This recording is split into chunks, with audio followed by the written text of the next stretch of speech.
फिर से जंग शुरू हो चुका है।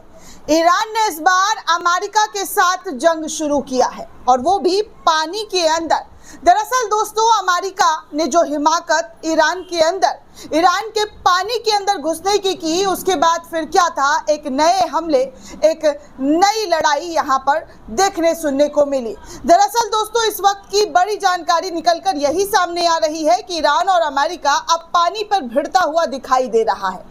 ईरान और अमेरिका के जरिए लगातार एक दूसरे पर वार प्रतिवार तो हो ही रहा था, कोल्ड वॉर जिसे जुबानी जंग कहा जाता है। जुबान से लड़ाई लड़ी जा रही थी, दोनों एक दूसरे को धमकी दे रहे थे, इजराइल को भी चेतावनी मिल रही थी। लेकिन अब ईरान और अमेरिका पानी पर भिड़ गया है और ऐसा भिड़ा दोस्तों कि अमेरिका को उस जगह से भागना पड़ा। अमेरिका को अपनी ज़मीन, अपनी जहाज को बचाना पड़ा और वहां से एकले दोले फरार होते हुए नजर आए। वहीं दोस्तों, ओमान की खाड़ी में भी ईरानी हेलीकॉप्टर ने जंगी जहाज अमेरिका को जबरदस्त तरीके से धमकी तक दे दिया है। टकराव चरम पर दिखाई दी जा रही है।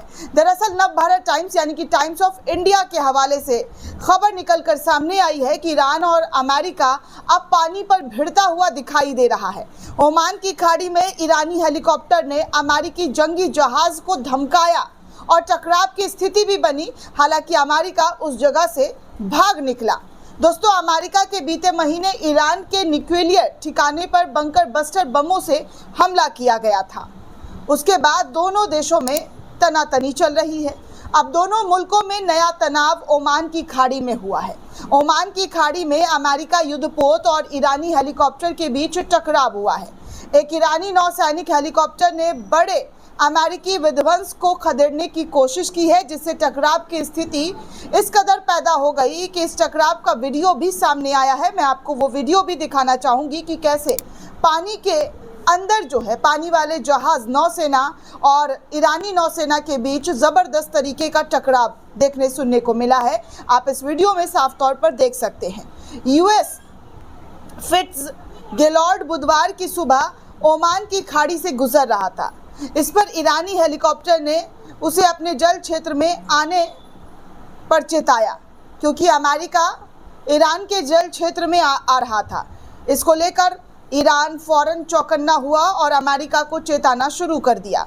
ईरानी मीडिया का दावा है कि वो हेलीकॉप्टर ने यूएस के जहाज़ों को अपना क्षेत्र खाली कराने पर कड़ी चेतावनी दी। कई मीडिया रिपोर्ट में दावा किया जा रहा है कि अमेरिका ने चेतावनी के बाद अपना रास्ता बदल लिया, वहां से फरारी काटता हुआ दिखाई दिया। वहीं के कुछ रिपोर्ट में यह भी कहा गया है कि ईरानी हेलीकॉप्टर की चेतावनी का अमेरिका जंगी जहाज पर कोई असर नहीं पड़ा। लेकिन कुछ रिपोर्ट में ये कहा जा रहा है कि जिस तरीके की कोशिश की जा रही थी अमेरिका के जरिए, उन कोशिशों को ईरान ने पूरी तरीके से नाकामयाब किया, खत्म कर दिया और वहां से खदेड़ता हुआ नजर आया। ईरान के मीडिया में कहा गया है कि ईरानी पायलट ने अमेरिका के विध्वंस जहाज को ईरानी जल क्षेत्र से दूर रहने की चेतावनी दी। ईरानी पायलट के कड़े रुख से अमेरिकी जहाज का अपना रास्ता बदलने पर पूरी तरीके से मजबूर हो गया। इस घटना से दोनों देशों में ओमान की खाड़ी में तनाव बढ़ने का अंदेशा जताया गया। ईरानी सेनाओं का जो है देश के दक्षिणी तट से लगे जल क्षेत्रों में अमेरिकी सेनाओं से भिड़ने का पुराना इतिहास रहा है। ये कोई नई बात नहीं है, लेकिन अब हाल फिलहाल में जो जंग इन दोनों देशों के बीच हुआ है, उसके बाद तनाव चरम पर है। और कोई भी चीज़ें अगर की जाती है तो इसे जंग ही माना जाएगा दोस्तों।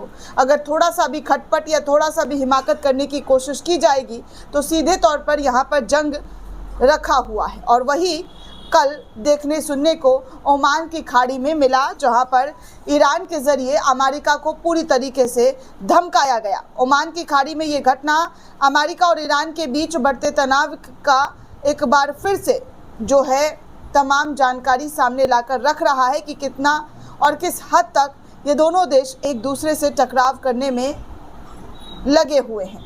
हालांकि अमेरिका का भाग जाना ये दर्शाता है कि वो फिलहाल ईरान से टक्कर लेना नहीं चाहता है, ईरान से पंगा वो नहीं लेना चाहता है, क्योंकि जो बंकर बस्टर बम गिरा था उसको लेकर भी अमेरिका में ट्रंप सरकार की खूब फजीहत हुई है। हाल ही में ईरान के विदेश मंत्री अब्बास अरागची ने ये कहकर तनाव बढ़ाया था कि तेहरान यूरेनियम का संवर्धन जारी रखेगा।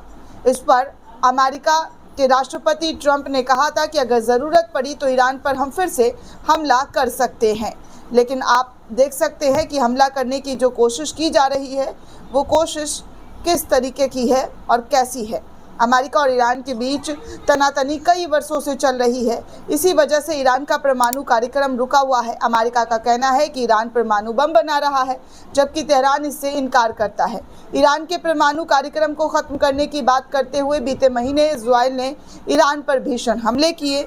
इजराइल का ईरान में युद्ध होने के बाद अमेरिका से भी युद्ध शुरू हो गया, क्योंकि इस जंग में अमेरिका भी कूद गया था। 21 जून को अमेरिका के राष्ट्रपति डोनाल्ड ट्रंप ने ये घोषणा किया था कि अमेरिका सेना ने ईरान के 3 परमाणु प्रतिष्ठान पर यानी कि फॉर्डो, नतांज और इस्फहान पर हमला किया है। इसके बाद ईरान ने कतर में अमेरिका सैन्य अड्डे पर जमकर हमला किया। इसने ईरान और अमेरिका के रिश्ते काफ़ी हद तक ख़राब हो चुके हैं, जिसके बाद इस तरीके के तनाव से देखकर अंदाज़ा लगाया जा सकता है कि किस हद तक ये तनाव जो है बढ़ता हुआ दिखाई दे रहा है। आगे दोस्तों आपको कुछ तस्वीर दिखा दूँ RT न्यूज़ के हवाले से जो सामने आया है, और जो पानी में जंग की जो तस्वीर पहली झलक देखने सुनने को मिली है वो आप यहां पर भी देख सकते हैं। दरअसल RT न्यूज़ के हवाले से जानकारी साझा करते हुए बताया गया है कि ईरानी हेलीकॉप्टर ने अमेरिकी विध्वंस DDT फिट्ज़जेराल्ड को आत्मसमर्पण करने और ओमान सागर में ईरानी जल क्षेत्र छोड़ने पर पूरी तरीके से मजबूर कर दिया। तस्नीम न्यूज़ के हवाले से जानकारी दी गई है। अमेरिका विध्वंस द्वारा ईरानी हेलीकॉप्टर को निशाना बनाने की धमकी के बाद अमेरिका वहां से भागता हुआ नजर आया। तो आप साफ तौर पर देखिए कि कितनी बड़ी तादाद में जो है यहाँ जंग की शुरुआत एक बार फिर से देखने सुनने को मिली।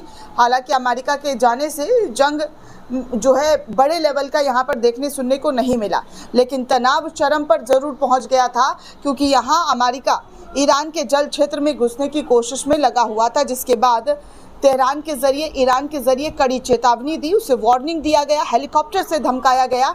उसके बाद अमेरिका वहां से निकल पड़ा। दोस्तों इस पूरे रिपोर्ट को लेकर आप क्या सोचते हैं, आपकी क्या प्रतिक्रिया है, हमें कमेंट करके ज़रूर बताइएगा। साथ ही साथ चैनल को ज़्यादा से ज़्यादा लाइक, शेयर और सब्सक्राइब करना बिल्कुल भी ना भूलें। शुक्रिया दोस्तों।